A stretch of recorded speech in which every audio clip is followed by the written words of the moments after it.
Olá, queridos. Pai do Senhor, tudo bom? Como é que os irmãos estão? Eu espero que todos vocês estejam bem, tá? No nome de Jesus. Bom, em primeiríssimo lugar, deixa eu aqui me desculpar com a turma pela minha ausência, tá? Já estou há bastante tempo sem postar novos conteúdos aqui para vocês e eu preciso me justificar. Com essa última mudança de tempo que teve, me atacou muito severamente a alergia, né? E até acredito que não foi só pela mudança de tempo não, mas o fato de usar máscara acabou me atrapalhando bastante, né? Até hoje incomoda, para falar a verdade. Quem sofre de rinite como eu sabe do que eu estou falando. E alergia, irmãos, assim, primeiro vem aquela crise de espirro, aí vem coriza, aí você toma um antialérgico para melhorar, aí a coriza seca, o espirro para, mas vem a dor de cabeça, vem a dor no corpo, vem o mal-estar. Então eu passei um tempo aí me recuperando, piorando, me recuperando, piorando e, enfim, acabei demorando a postar, porque eu não tinha condições físicas mesmo de parar e fazer um bom vídeo aqui para vocês, tá bom? Então peço desculpa à turma, mas também peço perdão aí à direção da FATESP por esse atraso, mas eu prometo que eu vou acelerar aqui para poder aprontar mais conteúdo para vocês, tá bom? E a gente adiantar aqui o nosso processo de estudos aqui da disciplina de Novo Testamento 3, tá bom? Bom, tendo terminado a disciplina de Hebreus, vamos partir aqui para a Carta Universal de Tiago, né? Esse texto maravilhoso que a gente vai começar a explorar. Dentro aqui do meu planejamento eu pretendo fazer 2 vídeos, tá bom? Eu espero conseguir no nome de Jesus. Bom, o texto de Tiago ele chega a ser comparado por alguns comentaristas com aqueles textos de sabedoria do Antigo Testamento, né? Você pega ali o texto de Provérbios, o texto de Eclesiastes, né? Existe alguma semelhança na forma com que Tiago ele vai abordar. Porque o que você vê basicamente ali é a presença de uma pessoa muito madura, né? Trazendo muitos conselhos diretos, simples, práticos, mas também, de certa forma, até um pouco severos, bem duros, né? A pegada ali é a pegada quase que de um discipulador, alguém que precisa gerar uma maturidade espiritual nas pessoas a quem ele está se direcionando, né? Então, coisas semelhantes, né? Você vê nesses textos de sabedoria do Antigo Testamento também. Então, existe ali uma correlação. A gente não sabe até que ponto, né, o texto, aliás, esse tipo de modelo de escrita do Antigo Testamento pode ter influenciado Tiago, mas numa leitura prática a gente consegue observar uma relação direta entre os tipos de escrito, tá bom? Bom, pega aí a sua apostila, pega a Bíblia, que a gente vai começar a abordar algumas coisas aqui da carta de Tiago, conforme a gente tem feito, né? Primeiro a gente faz algumas leituras e depois eu faço algum comentário para a gente tentar engrossar um pouco o caldo. Show de bola? Então, pegando aí a partir do primeiro ponto, falando sobre a autoria, aliás, pega a sua Bíblia e vamos ler na Bíblia Tiago 1:1, que diz o seguinte: Tiago, servo de Deus e do Senhor Jesus Cristo, as 12 tribos da dispersão, saudações. Bom, ao contrário do que aconteceu em Hebreus, que a gente debateu e não conseguiu descobrir quem é o autor, esse problema a gente já não encontra na carta de Tiago, porque aqui imediatamente ele se identifica. Tanto é que a primeira palavra que ele escreve é o seu próprio nome. Então, esse versículo aqui apenas apresenta para a gente 3 informações muito importantes a respeito do autor, que é o seu nome, tá? A sua vocação, ele é servo, né? No caso aqui é servo de Deus e do Senhor Jesus Cristo, né? Então ele apresenta o seu nome, a sua vocação e o seu senhorio, né? E também diz a quem ele está se dirigindo, que são as 12 tribos da dispersão, ou seja, ao povo da diáspora, né? Aquelas pessoas que se espalharam por todo o território ali, basicamente do Império Romano, tá bom? Então, a esses ele se dirige, imediatamente cristãos, mas cremos também que muitos não cristãos são alvo desse escrito aqui de Tiago, tá legal? Então, a respeito do autor, veja bem, Tiago está dizendo que ele escreveu a carta, Mas a questão toda é, que Tiago a gente está falando? Então, por mais que o autor se identifique, algumas considerações precisam ser feitas a respeito da autoria da carta, tá bom? Então vamos pegar na apostila aí no primeiro tópico e que diz o seguinte: o autor identifica-se como Tiago. O nome era bastante comum e o Novo Testamento enumera pelo menos 5 homens com este nome, dos quais 2 eram discípulos de Jesus e um era seu irmão. A tradição atribui o livro ao irmão do Senhor e não há motivos para questionamentos. Bom, conforme eu disse em aulas passadas, não é porque a apostila está dizendo para a gente não questionar que a gente não vai questionar, né? Então, vamos começar pelo seguinte ponto. Tá, Tiago escreveu. Que Tiago? Se a própria Bíblia já está admitindo para a gente, né, informação trazida aqui pela apostila, que fora Tiago, irmão de Jesus, existiam mais outros 4 Tiagos. Então, que 4 Tiagos a gente está falando? Ó, se você abre a Bíblia ali em Mateus, no capítulo 10, versículo 2, você vai ver que existia Tiago, filho de Zebedeu, que era discípulo, né? Você tem ali Tiago, filho de Alfeu, que também era conhecido como o menor. Você vai ver ali em Mateus 10:3 e em Marcos 15:40, tá? Inclusive esse Tiago menor, ele era filho de Maria, que era prima de Maria, mãe de Jesus, tá? Então, tinham 2 primas aí chamadas Maria. Uma, mãe de Tiago, né? Que era esposa de Alfeu, e você tinha Maria, esposa de José, mãe de Jesus. Você tinha um outro Tiago, que foi o pai de Judas, Judas também discípulo de Jesus, o Judas Tadeu, que era conhecido por esse nome para poder diferenciar de Judas Iscariote. Você tem ali uma referência em Lucas, capítulo 6, versículo 16. E você tem aí mais um Tiago, que é interessante, quando você olha o texto de Mateus, no capítulo 1, você vai ter ali a genealogia de Jesus, né? Então, Mateus capítulo 1, versículo 16, diz o seguinte, ó: Jacó gerou José, marido de Maria, da qual nasceu Jesus, chamado Cristo. Jacó aqui, ou Jacob, tá? Digamos assim, é um nome primitivo de onde se derivou o nome Tiago, tá? Então, tem textos mais arcaicos, né, que eles vão acabar descrevendo esse Jacob, né, ou Jacó, como Tiago. Então, existia um Tiago que foi, na verdade, avô de Jesus.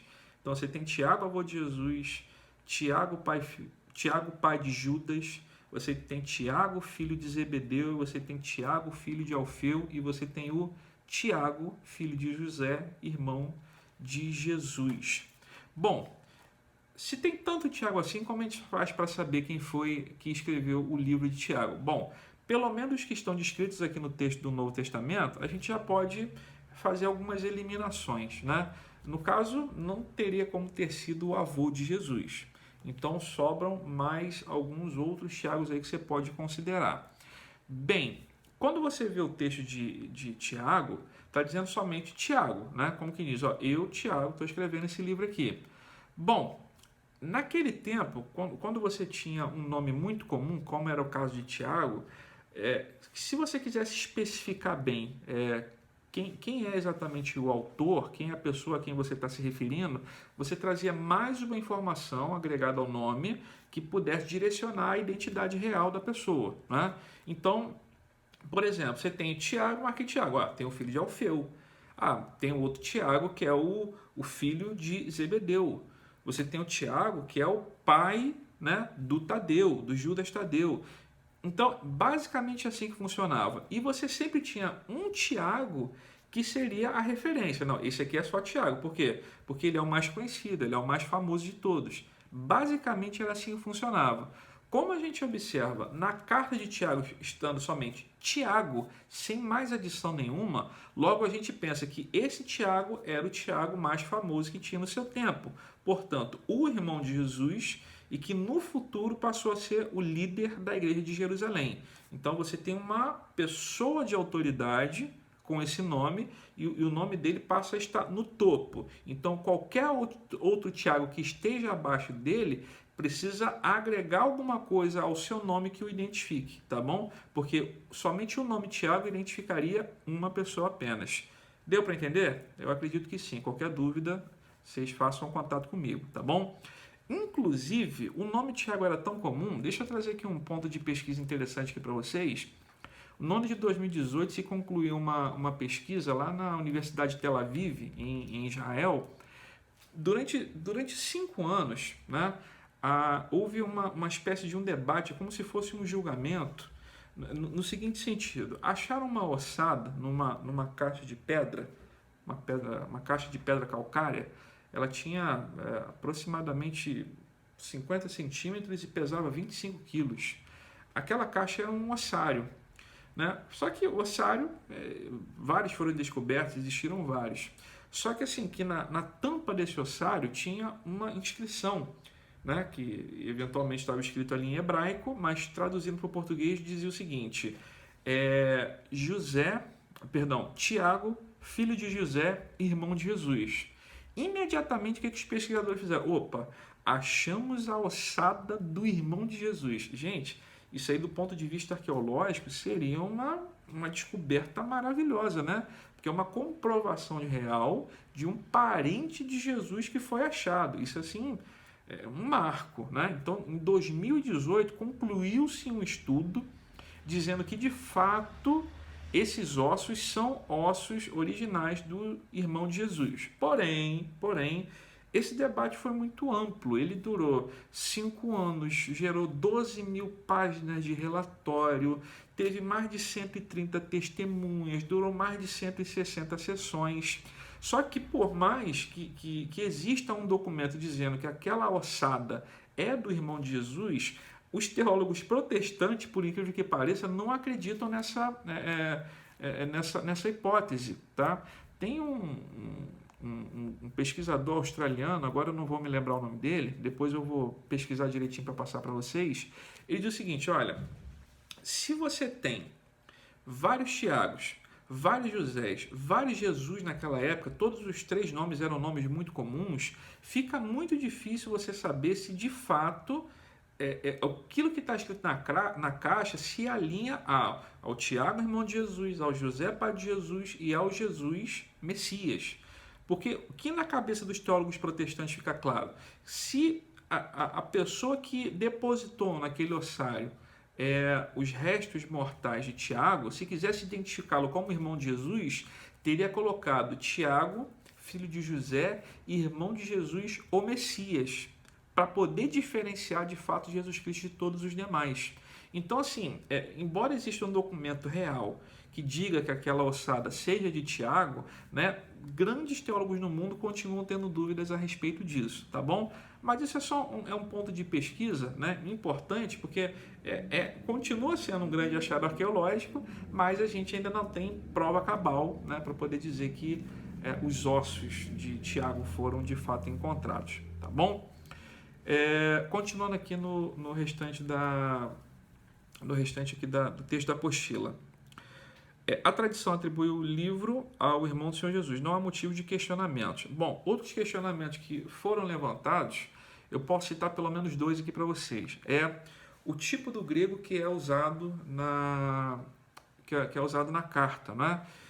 É um grego, assim, não é um grego tipo de Hebreus, por exemplo, tipo de Lucas, mas é um excelente texto grego, tá? E eles pensam na seguinte hipótese: será que Tiago, irmão de Jesus, um galileu, ou seja, uma pessoa ali de uma localidade pobre, será que ele teria condições intelectuais de produzir um texto tão bom quanto esse? Essa é uma hipótese. Contudo, o autor Craig Skinner, tá? Deixa eu até mostrar um livro aqui, ó. Sugiro que vocês comprem esse livro, tá? Comentário Histórico Cultural da Bíblia, um excelente material para você que precisa fazer exegese hermenêutica dos seus textos, tá bom? Esse aqui é uma excelente fonte de consulta. Craig Skinner vai dizer o seguinte: ó, existem algumas maneiras de você tentar provar que era possível que Tiago, mesmo tendo sido de uma região simples da Galileia, ele poderia ter escrito um texto tão bom. Vamos lá. Em primeiro lugar, embora ele fosse um homem de um lugar simples, a retórica usada nesse texto de Tiago é muito comum. Então, assim, é um bom grego, mas não chega a ser um grego muito rebuscado. Então, uma pessoa um pouco mais atenta, que tivesse ali uma comunicabilidade, né, adequada, ele poderia chegar sem dúvida nenhuma a essa qualidade de texto. Em segundo lugar, como filho de carpinteiro, que Tiago era, com certeza ele recebeu uma educação formal um pouquinho melhor do que a dos camponeses da sua região. Em terceiro lugar, a disseminação da língua e da cultura grega na Palestina, tá, era muito comum. Então, por mais que eles fossem judeus, eles já desde cedo eles eram, digamos, educados na língua grega. Então, isso também favoreceria que ele tivesse um bom grego para poder escrever. Algumas escavações arqueológicas eles apontam de que Galileia, apesar de um lugar pobre, apesar de um lugar simples, tá, ele também não era um lugar de gente assim tão inculta, tá legal? Então existia talvez alguma produção intelectual em alguma medida também ali da Galileia. Outro ponto interessante que ele usa aqui é a possibilidade de Tiago, mesmo sendo o autor da carta, ele tivesse usado de um artifício muito comum naquela época, que era usar um amanuense, tá? Ter um escriba, alguém que pudesse registrar de uma linguagem mais polida, é como se fosse uma espécie de um revisor, não é? Hoje, se você escreve um livro, você manda para uma editora, tem ali toda uma revisão, né?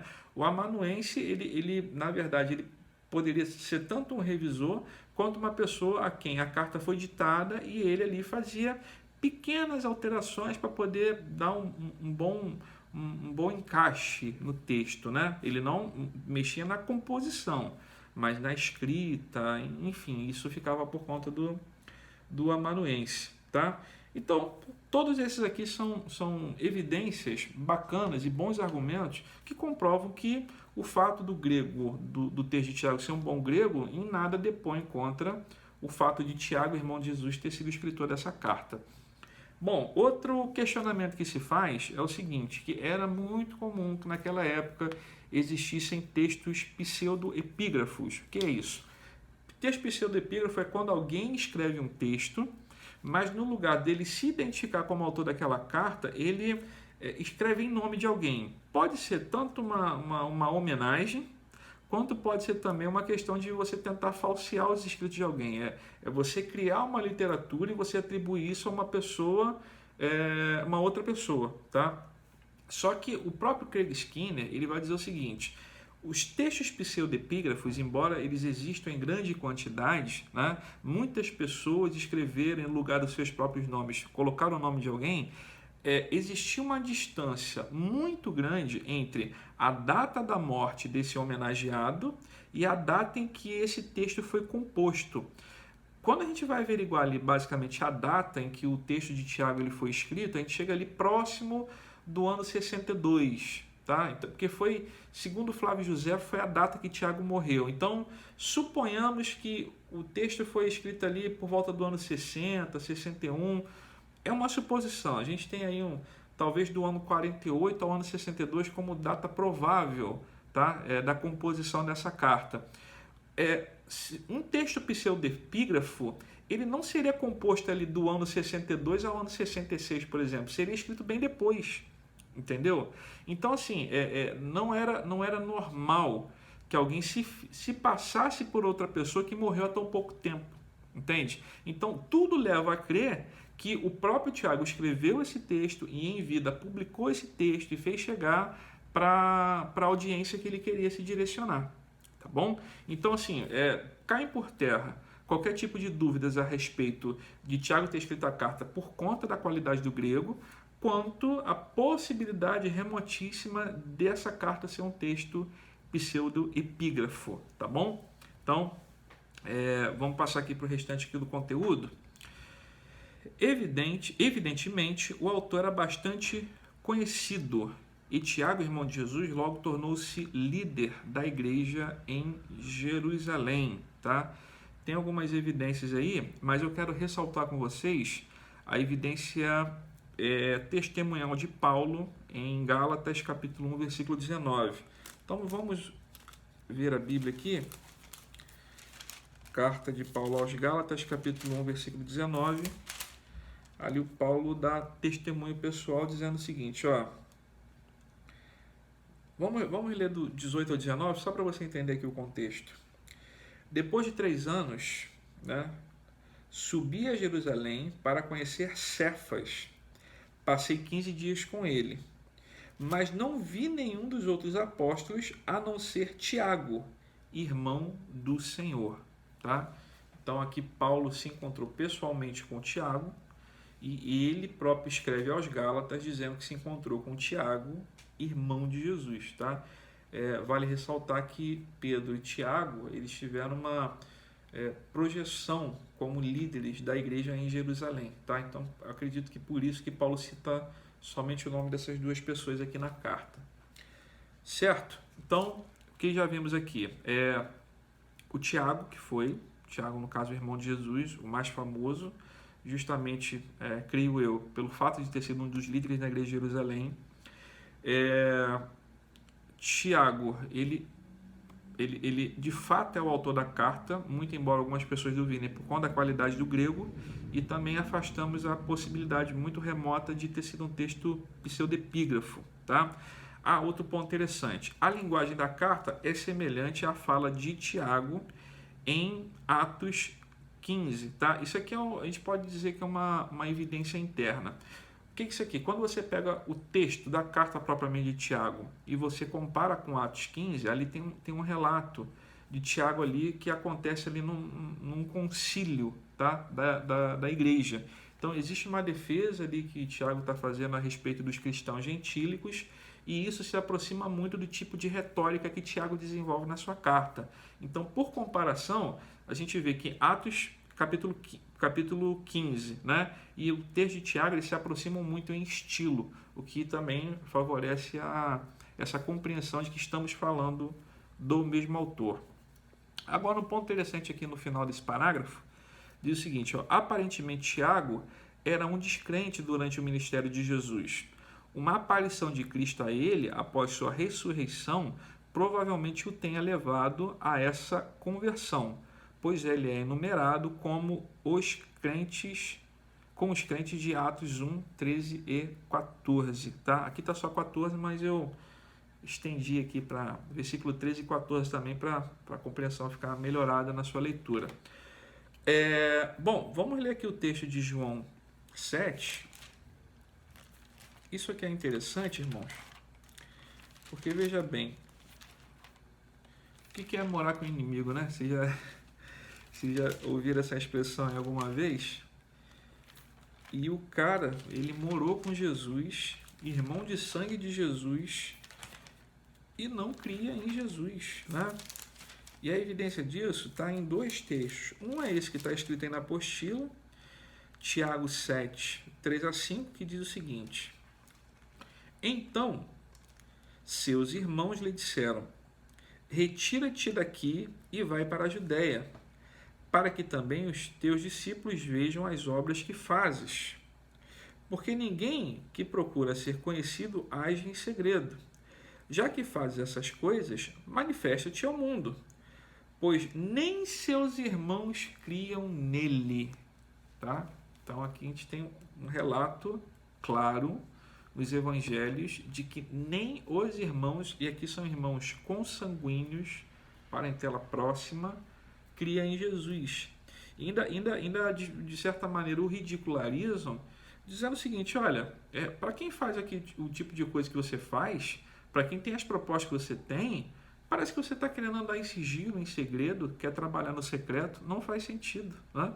Então, assim, meio que numa ironia, numa tentativa de ridicularizar o ministério de Jesus, eles dizem isso, olha, vai para... retira-te daqui e vai para a Judéia, né? Vai para que mais gente veja aquilo que você tem para fazer, aquilo que você diz que tem capacidade para fazer, mais pessoas averiguam a sua mensagem, vejam os seus milagres, alguma coisa nesse sentido, tá? Adicionado a esse texto aqui também, eu posso citar para vocês Marcos 3:21, que a semelhança de João 7:3-5, tem um outro relato da incredulidade dos familiares de Jesus, que diz o seguinte, olha, vamos ler o 20 e o 21. Depois ele entrou numa casa e novamente aglomerou-se uma multidão, de modo que não podiam nem mesmo comer. Quando seus familiares souberam disso, saíram para impedi-lo e diziam, está fora de si. Olha como que os familiares de Jesus falavam a respeito dele, né? Está fora de si, né? Não sabe o que está fazendo, não sabe o que está falando, né? Enfim, é uma linguagem bem pejorativa mesmo. Contudo, mesmo aos irmãos, né, ou a esse irmão especificamente que duvidou da obra, do ministério de Jesus Cristo, Jesus ele se apresenta a ele, né? Porque lá em Atos 15:7, esse texto está citado aí na apostila, Atos 15:7 vai falar a respeito de algumas aparições de Jesus depois de ter ressuscitado, né? Atos 15:7, aqui ó,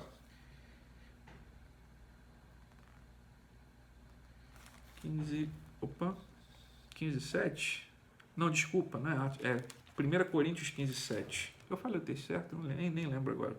Abra sua Bíblia, 1 Coríntios 15:7, que diz o seguinte, ó, depois apareceu a Tiago e a todos os apóstolos, tá? Supostamente, a conversão de Tiago só aconteceu depois de ele ter visto o seu irmão ressurreto, tá? Então, não bastou os milagres, não bastou a pregação, né? No caso a mensagem, Jesus ele precisou ser morto, ressuscitar, para que então, contemplando Jesus Cristo com seus próprios olhos, Tiago cresça na mensagem. E a gente costuma criticar bastante o Tomé, né?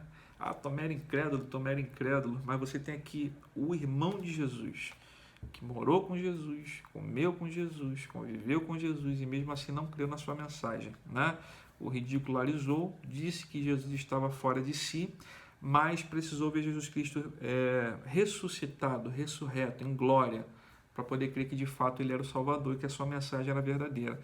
Eu faço um paralelo entre esse texto e aquela passagem onde Jesus Cristo estava no barco, né, dormindo, enquanto acontecia uma grande tempestade.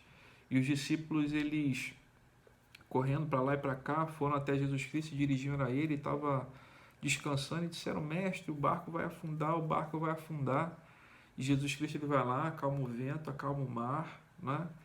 E os discípulos olhando um para os outros falam assim, quem é este que até o vento e o mar obedecem, né? É interessante, irmãos, como muitas pessoas estão no barco com Jesus há tanto tempo e ainda não conseguem conhecê-lo, ainda não identificaram quem de fato ele é. João 14, né? Um dos discípulos diz, Senhor, mostra-nos o Pai. E Cristo disse, olha, eu estou há tanto tempo convosco e ainda não viram o Pai, quem vê a mim vê o Pai. A gente precisa aprofundar mais o nosso relacionamento com Jesus, senão a gente está fadado ao fracasso de conviver com o Salvador meramente do ponto de vista da mensagem, sem ter intimidade com Ele. E o que de fato transforma não é você conhecer a mensagem, o que transforma é você deixar a mensagem invadir o seu ser. Esse que é o ponto interessante. Tiago conviveu com Jesus, mas Jesus nunca invadiu o ser de Tiago. Tiago ele não tinha se aberto ainda para a mensagem salvadora do seu próprio irmão, né, que seria o salvador de toda a humanidade. Tá bom? Então, feito aqui essa pequena aplicação aqui, né, homilética, digamos assim, vamos aqui para o restante da nossa apostila. Bom, vamos falar agora sobre data. Lembrando que qualquer dúvida que os irmãos tiverem, por favor, me procurem, tá bom? Vamos lá. O historiador judeu Josefo, indica que Tiago foi apedrejado até a morte por volta de 62 depois de Cristo, tá? Então, conforme eu disse alguns minutinhos antes, a grande possibilidade é que a carta tenha sido escrita, obviamente, antes do ano 62, tá bom? Então, se ele é o autor, a carta foi escrita antes dessa data. O conteúdo do livro sugere que pode ter sido escrita um pouco antes do concílio da igreja, relatado em Atos 15, que se reuniram por volta de 49 depois de Cristo. Não podemos ser dogmáticos e só se pode concluir que a carta provavelmente tenha sido escrita entre 48 e 62. A respeito desse tópico, não tenho muito mais coisas a acrescentar, tá legal? Então, são pontos importantes aqui a respeito da carta. Então, vamos seguir aqui um pouquinho para a parte do conteúdo, tá bom? A respeito do conteúdo, eu posso adiantar aqui alguma coisa para vocês no seguinte sentido.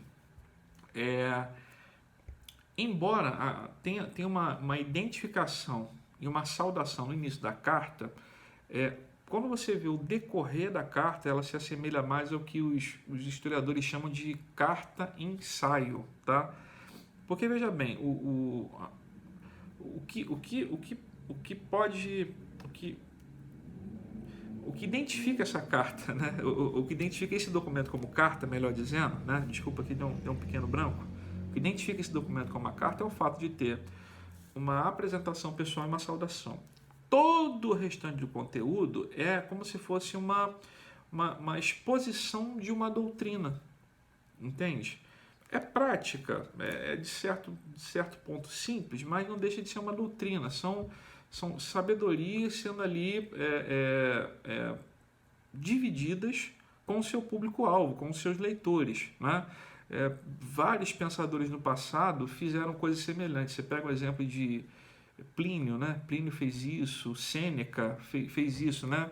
São cartas abertas, mas que não tem somente o interesse de saudar alguém, de mandar notícias para alguém, mas sim de desenvolver novo conteúdo. Acho que era essa palavra que eu estava tentando buscar na minha mente que não estava chegando, né? A ideia de Tiago aqui é essa, é se apresentar, mas em primeiríssimo lugar ele pretende desenvolver conteúdo, tá bom? Algumas pessoas chegaram a levantar a possibilidade de Tiago, ele, na verdade, ser uma compilação de vários sermões, né? Então, quando você vai ver ali a mensagem que ele aborda, né, tem pessoas que têm essa impressão, tá? Não, Tiago, ele tem um sermão aqui, depois ele volta. Só que quando você olha mesmo assim o texto de maneira macro, de cima, você vê que por mais que pareça que tenham vários sermões ali, existe uma conectividade entre todos eles. Então, aparentemente, ele está dando uma ideia só com vários tópicos, né? Existe uma conexão, não são vários sermonetes, cada um com início, meio e fim, e depois fecha o livro. Não, existe um início, meio e fim para o livro, e todos aqueles assuntos que ele aborda fazem parte do mesmo grande tema, do mesmo grande assunto, tá? Que na verdade é levar as pessoas a terem uma vida mais piedosa, uma vida mais santa, uma vida mais conectada a Deus. Esse que é o ponto, tá legal? Então vamos lá, vamos ler aqui como está na carta. Perdão, como está na apostila. Ao invés de especular ou debater sobre teorias religiosas, Tiago direciona seus leitores para uma vida piedosa. Piedade aqui não é piedade assim no sentido de você ter pena de alguém, né? De você ter ali um tipo de, sei lá, você se compadecer, né, de alguém. Não é nesse sentido. A piedade aqui, ela está ligada àquilo que a gente chama de um zelo santo, né? Um zelo sagrado pelas coisas que são sagradas, tá? Então isso a gente chama de piedade, que é o contrário da impiedade, tá? Que é o não zelo pelo sagrado, não zelo pela lei de Deus e com as coisas de Deus. Então a ideia de Tiago é direcionar os leitores a uma vida piedosa, tá? Do início ao fim, o tom dessa carta é imperativo. Em 108 versos são dados 54 mandamentos evidentes e 7 vezes Tiago chama a atenção para as suas declarações usando termos de natureza imperativa. Esse servo de Deus descreve como alguém supervisionando outros escravos. O resultado é uma declaração de ética cristã, que se iguala a ensinamentos semelhantes no Novo Testamento. Então, a gente pode dizer, sem dúvida nenhuma, que o livro de Tiago ele é uma espécie de manual de ética cristã, né? Ética é alguma coisa que induz comportamento, né? É como se fosse uma lei geral que ela tenta mover o pensamento e o comportamento da maioria das pessoas, o pensamento coletivo, né? Então, Tiago ele escreve esse texto para tentar movimentar o pensamento e o comportamento coletivo da sua audiência, tá? Das pessoas que são os leitores, serão os leitores da sua carta.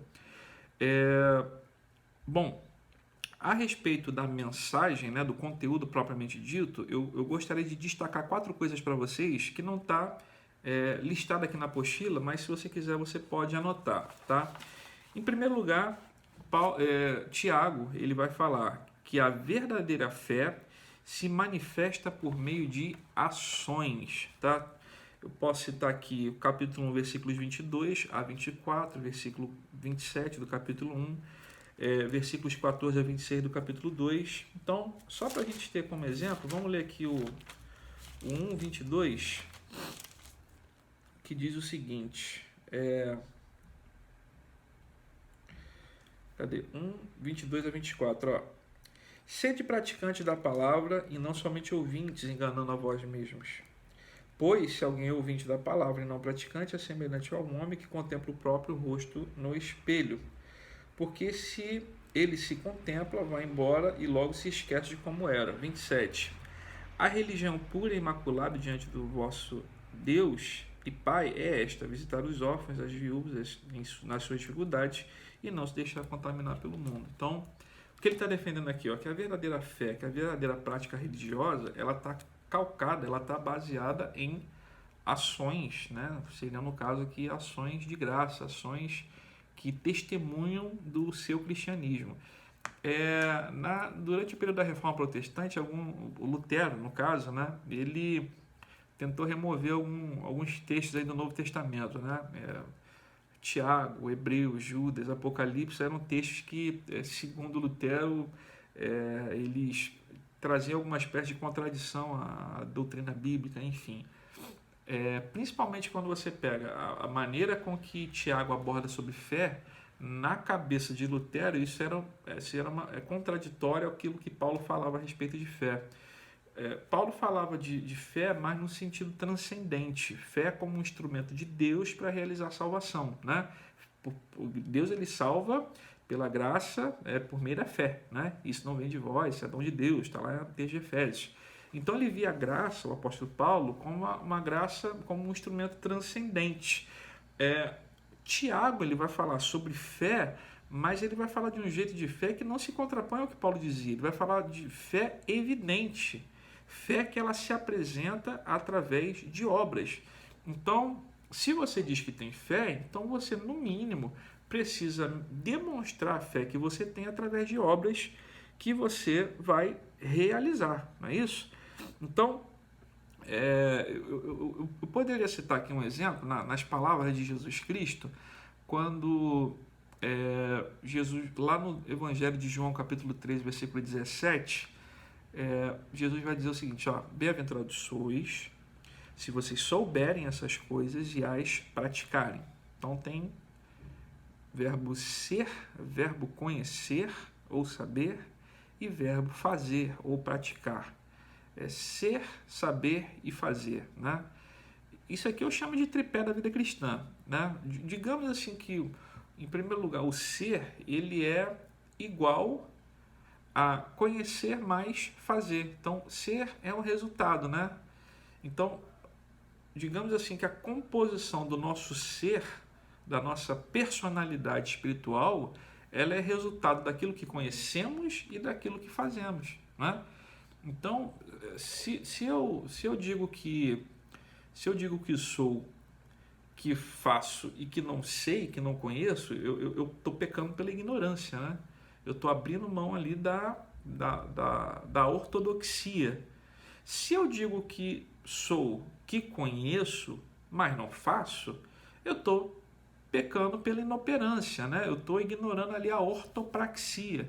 Então deve haver uma junção das duas coisas. É doutrina de um lado, conhecimento, ortodoxia, e precisa existir a ortopraxia, que é a prática e a realização de obras que elas vão testemunhar da fé que você professa em Jesus Cristo. Queridos, cultuar a Deus é muito bom, mas isso não é o final das coisas, não é o fim, não é uma finalidade em si mesma, tá? A ideia é que você leve o mundo a dar glórias a Deus através dos seus atos de justiça, através do seu testemunho, através da evidência da sua fé. Esse é o ponto. E você vai ver que a Bíblia está permeada de textos que te incentivam a fazer isso. É assistir o pobre, assistir o necessitado, alimentar o faminto, cobrir aquela pessoa que está com frio, que está ao relento, não é isso? É você sustentar, né, os desamparados nas suas necessidades. Tanto que o que finaliza o capítulo 1 de Tiago é: a religião pura e imaculada diante do nosso Deus e Pai é esta: visitar órfãos, viúvas nas suas dificuldades e não se deixar contaminar pelo mundo. Então veja que existe aqui uma abordagem muito relevante a respeito de fé de forma muito prática, tá? De forma muito cotidiana. Então essa é uma grande abordagem, uma grande mensagem abordada por Tiago aqui na sua carta, tá bom? Em segundo lugar, quem é amigo do mundo é inimigo de Deus. Capítulo 4, versículo...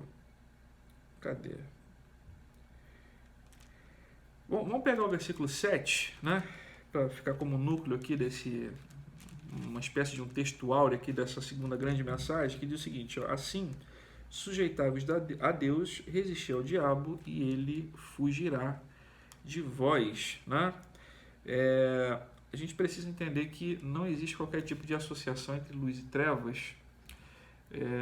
A gente não deve se contaminar com as coisas, né, que esse mundo oferece, que tem o objetivo de nos levar, nos afastar de Deus.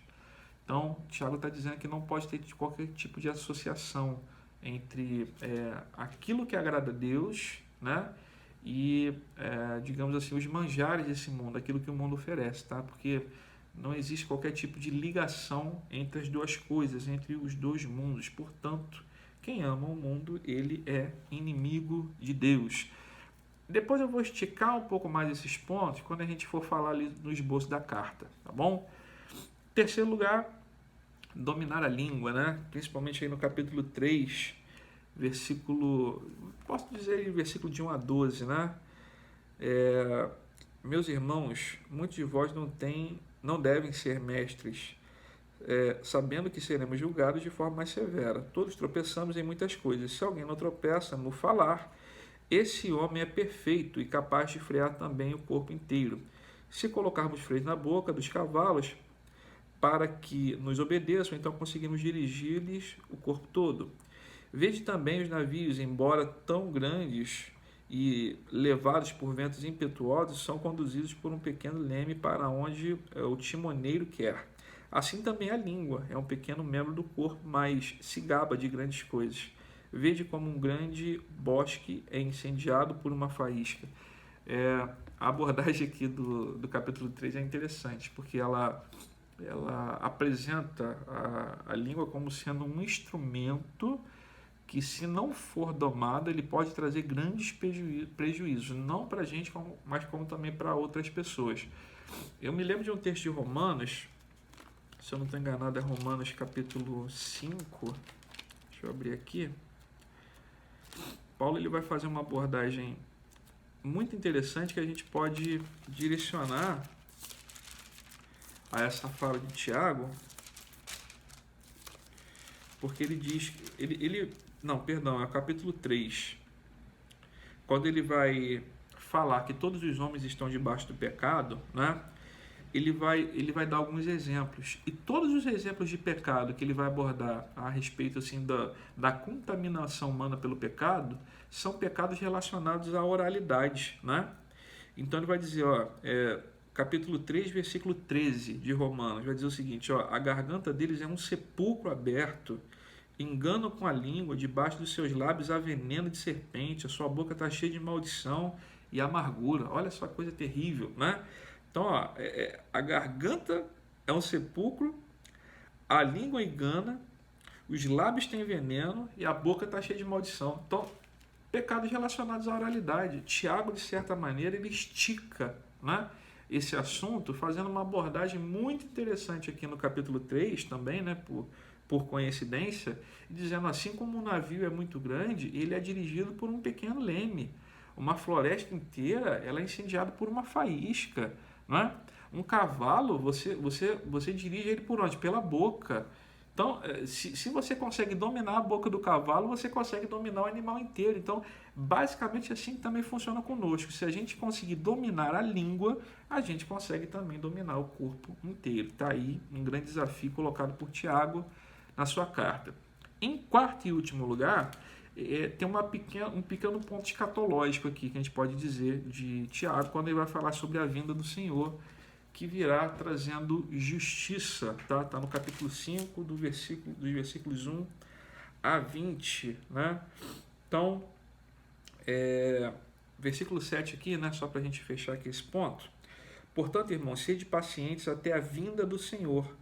O lavrador espera o precioso fruto da terra, aguardando com paciência até que receba as primeiras e últimas chuvas. Sede vós também pacientes, fortalecei o coração, porque a vinda do Senhor está próxima. E, enfim, então a gente tem aqui Tiago falando sobre fé prática, fé no dia a dia, falando sobre a nossa separação do mundo, tá? Então, o mundo pressupõe uma ética, nós temos uma outra ética, vivemos um outro estilo de vida, devemos dominar a nossa língua e aguardar a vinda do nosso Senhor Jesus Cristo. Então, olhem a riqueza desse texto de Tiago, tá bom? Então, espero que vocês tenham apreciado esse conteúdo, tá legal? Desculpem as minhas falhas, desculpem aí se eu me expressei mal em algum momento aqui, tá?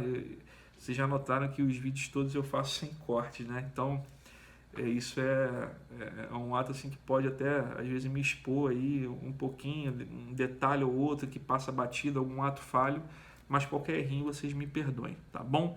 Então, estudem o conteúdo, dúvidas me procurem, me passem mensagens, eu vou tentar preparar aqui um caderno de exercícios para vocês, tá bom? E, gente, fiquem com Deus, até o próximo vídeo, no nome de Jesus. Amém.